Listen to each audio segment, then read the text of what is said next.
Lorsque vous vous comparez à quelqu'un, ne vous comparez jamais par rapport à sa position actuelle ni à son statut actuel.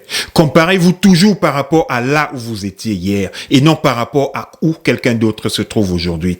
Vous ne savez pas à quel moment il a commencé sa course. Vous ne savez pas quel est son objectif. Vous ne savez pas à quelle distance il se trouve de son objectif. Vous ne savez pas si durant son parcours, il a accumulé des lacunes. Il vous manque beaucoup d'informations. Il vous manque trop d'informations pour pouvoir vous comparer à quelqu'un d'autre par rapport à sa situation actuelle. Essayez de regarder votre parcours. Regardez là où vous étiez hier et ce sera votre point de départ. Comparez-vous à vous-même. Essayez d'être la meilleure version de qui vous étiez.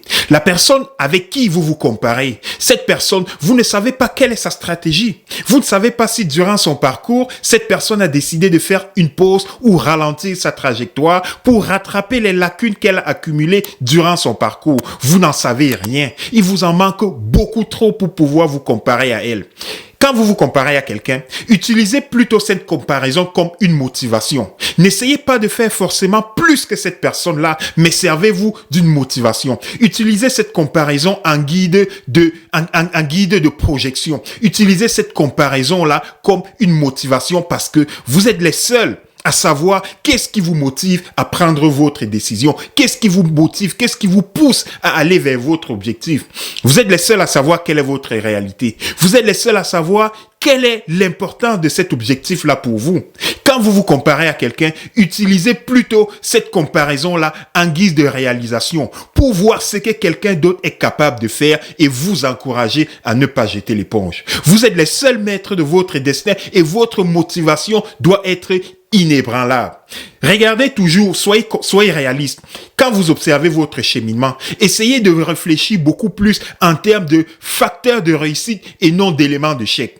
Si vous regardez, si vous mettez votre attention sur les éléments qui peuvent vous pousser à échouer, vous êtes sûr de vous attirer vers l'échec. Mais par contre, si vous regardez plus vers quels sont les éléments qui peuvent vous amener vers la réussite, ça pourra vous amener à planifier l'atteinte de chacun de ces éléments-là. Vous allez vous en servir comme des échéances. Vous pouvez planifier un plan de maths qui fait référence à chacun de vos éléments de réussite. Regardez par exemple en conduite.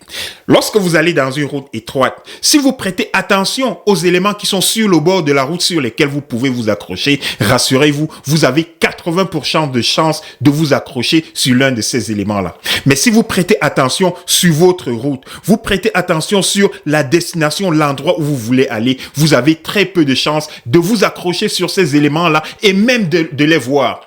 Gardez le même état d'esprit lorsque vous fixez vos objectifs. Lorsque vous voulez atteindre un point spécifique, concentrez-vous sur les éléments qui pourraient vous guider vers l'échec, parmi lesquels la comparaison. Mais cette comparaison-là ne doit pas être en mode de faire plus que cette personne-là, mais plutôt essayer de voir les accomplissements que cette personne a fait pour vous motiver, vous aussi, à aller vers l'avant. La comparaison est quelque chose de sain quand elle est bien utilisée. Utilisez vos objectifs, votre détermination, comparez-vous, regardez autour de vous.